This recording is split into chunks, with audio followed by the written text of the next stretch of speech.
자, 오늘 코스닥 시장이 대략 한 0.2%대 하락세 보여주고 있습니다. 자, 지난주까지 이제 승승장구했던 코스닥 시장. 자, 이렇게 쭉 보다 보니까 몇 가지 지표에서 특징적인 부분이 지금 경고가 떴습니다. 그것은 바로 신용융자 잔고, 특히 코스닥 시장에서의 신용융자 잔고가 크게 증가를 했는데요. 자, 이러한 부분이 자칫 투자자분들 개인 입장에서는 큰 낭패를 볼 수 있는 그러한 재료라고 볼 수 있겠습니다. 자, 그렇다면 이 코스닥 시장에서의 신용융자 잔고의 증가 원인, 그리고 이 부분이 시사하는 법, 그리고 대응 전략에 대해서 자세히 언급드리도록 하겠습니다. 자, 일단 신용융자 잔고 전체 내에서 코스닥 시장이 차지하는 비중이 점점 높아지고 있는 부분을 확인할 수 있는데요.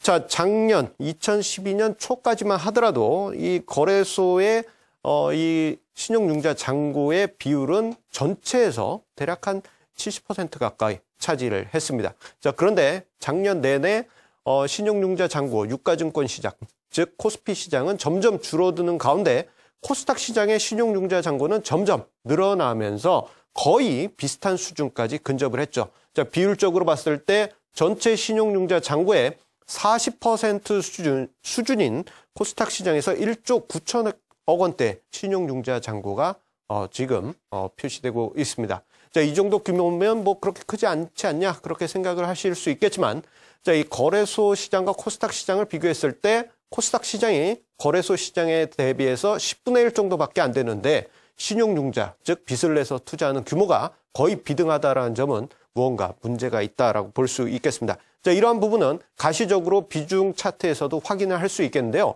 자, 이 과거에는 거래소의 신용융자 비중이 거의 80% 가까이 되었습니다. 이 도표를 한번 보시도록 하겠습니다.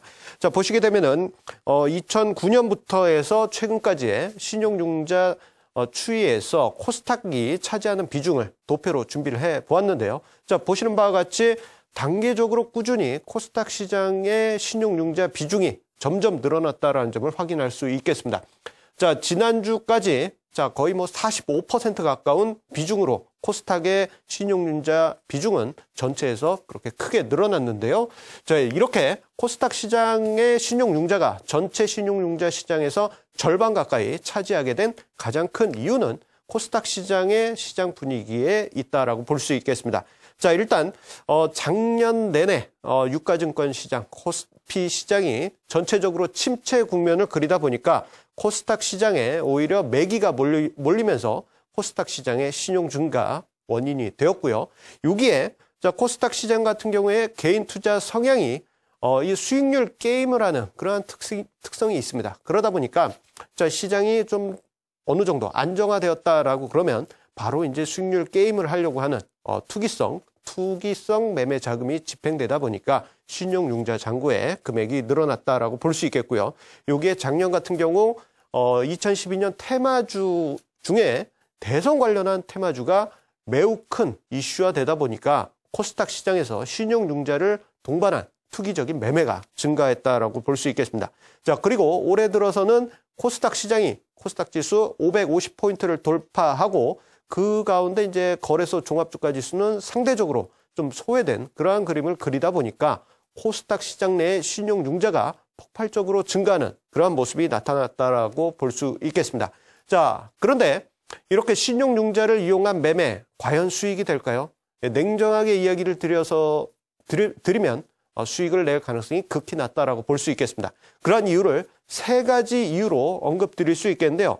자, 첫 번째로는 이자율에 있겠습니다. 자, 신용융자 공짜로 해주는 게 아닙니다. 자, 이 분명 증권사에서 대출 형태로 해서 투자자에게 대출해 주는 것이기 때문에 이자율이 존재하는데요.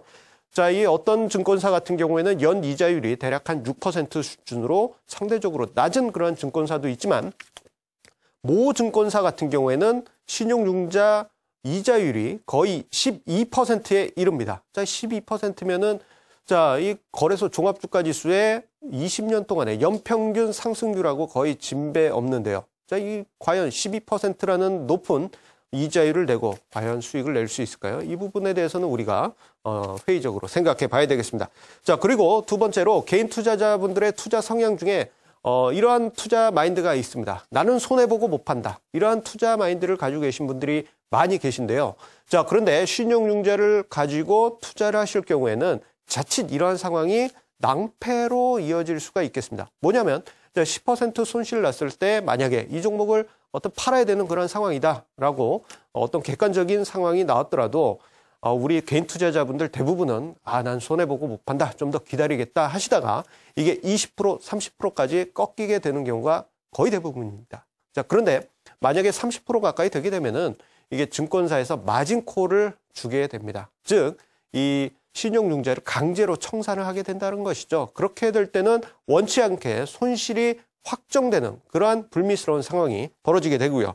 그리고 자, 마진콜 이야기를 두 번째에서 이야기를 드렸는데 시장이 요즘처럼 이렇게 평온하지는 않습니다. 어떤 때는 갑자기 정말 돌발 악재로 인해서 시장이 크게 무너질 수도 있죠.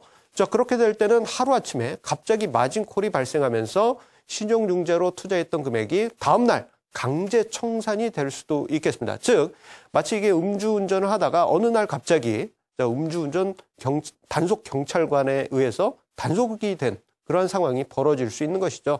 만약에 그렇게 될 때는 앞서서 두 번째와 마찬가지로 손실이 확정되기 때문에 큰 낭패를 볼 수 있게 되는 것입니다. 따라서 자, 이제 앞으로 코스닥 시장 지금 제 이야기를 들어보시면 이거 신용융자 때문에 어려운 거 아니냐 그렇게 보실 수 있겠지만 하지만 저는 큰 그림에서 코스닥 시장은 계속 상승 흐름은 이어질 것으로 보여집니다. 자, 종합 코스닥 지수 550포인트를 넘어선 이 시점에서 긍정적인 시황감 계속 긍정적으로 볼 수 있겠지만요. 만약에 신용융자 등과 같은 무리한 레버리지 투자를 계속하실 때는 수익을 거두시기가 극히 어렵게 됩니다.